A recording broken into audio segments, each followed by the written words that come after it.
Did you know Roberta Flack and Donnie Hathaway, close working relationship on several duet, led to speculation they had feelings for each other? But the story came to an end when Donnie jumped to his death. In front of her, Roberta also paid tribute to gay men with the song Ballad of the Sad Young Men. In this video, we are going to explore and put these stories straight. We will pay tribute the legendary Roberta due to her recent death at age 88. Her interracial marriage that her family was against. But this shows her perseverance throughout her career and life. Like the video and comment below on which song from Roberta was your favorite. Let's have a small background. Roberta Flack, the Grammy-winning singer and pianist who could make a love song feel like a personal serenade just for you, passed away on February 24, 2025, at the age of 88. With her smooth, intimate style, she dominated the charts in the 1970s and remained an icon long after, because when you drop classics like hers, the music never dies. Flack's later years came with some tough battles. After a stroke in 2018 and a diagnosis of ALS, aka Lou Gehrig's disease, in 2022, she announced she could no longer sing, an absolute heartbreak for music lovers everywhere. She spent her final days at home, surrounded by family, as confirmed by her publicist, Elaine Schock. Born in Black Mountain, North Carolina, and raised in Arlington, Virginia, Flack was practically destined for music, being the daughter of musicians. But before she was a household name, she was shaping young minds as a music teacher in Washington, D.C., while moonlighting in clubs at night. Mr. Henry's, a famous local spot, became her stomping ground, and big names like Burt Bacharach, Ramsey Lewis, and Johnny Mathis took notice. The club owner, Henry Yaffe, was so impressed he turned an upstairs apartment into her own private studio, because when Roberta Flack is in the house, you give her the keys. Then came her big break.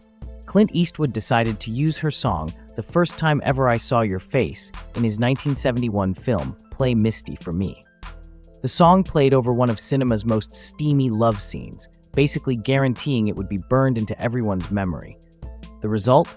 It shot to no. 1 on the Billboard charts in 1972 and snagged a Grammy for Record of the Year.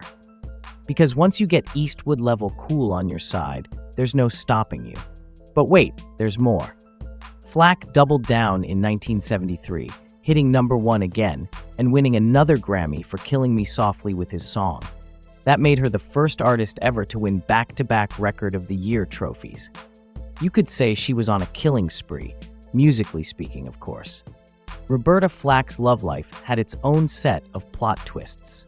She was briefly married to bassist Steven Novosel from 1966 to 1972, an interracial relationship that raised more than a few eyebrows from both of their families, because apparently, love wasn't enough for some folks back then from different race. And in a case of musical déjà vu, she was also the godmother of singer and keyboardist Bernard Wright, who sadly passed away in an accident on May 19, 2022.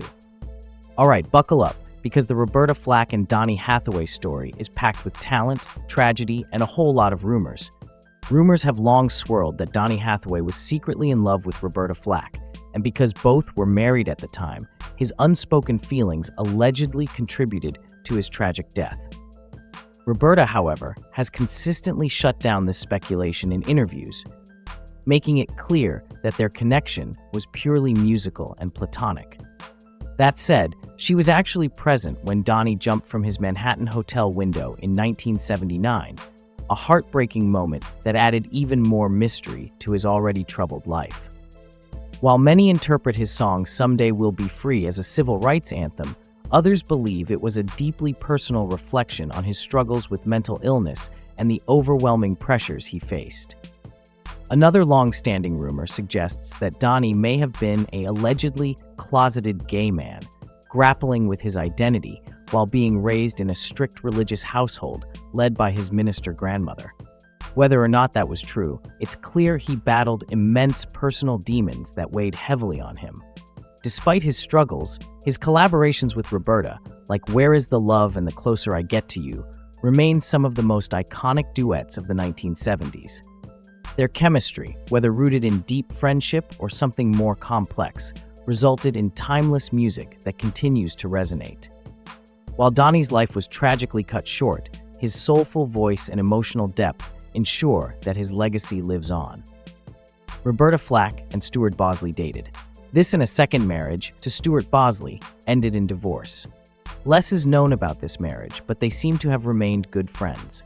Roberta Flack was a strong advocate for LGBTQ+ rights and had deep empathy for marginalized communities, but there is no evidence to suggest that she was gay herself. She openly supported love in all its forms, once stating, "Love is love, between a man and a woman, between two men, between two women. Love is universal, like music." Her music often reflected this inclusivity, particularly her cover of Ballad of the Sad Young Men, which resonated deeply with the struggles of gay men and other vulnerable groups. Flack's early career also placed her in close proximity to the LGBTQ+ community. She performed at an opera restaurant in Washington, D.C. that catered to a largely gay audience, where she gained a deeper understanding of the hardships many faced. This experience influenced her artistry and activism, making her not just a celebrated vocalist, but also a voice for social change. While rumors about her sexuality have never been substantiated, what remains clear is her unwavering support for equality and her commitment to using music as a platform for advocacy. Like the video and comment below on which song from Roberta was your favorite.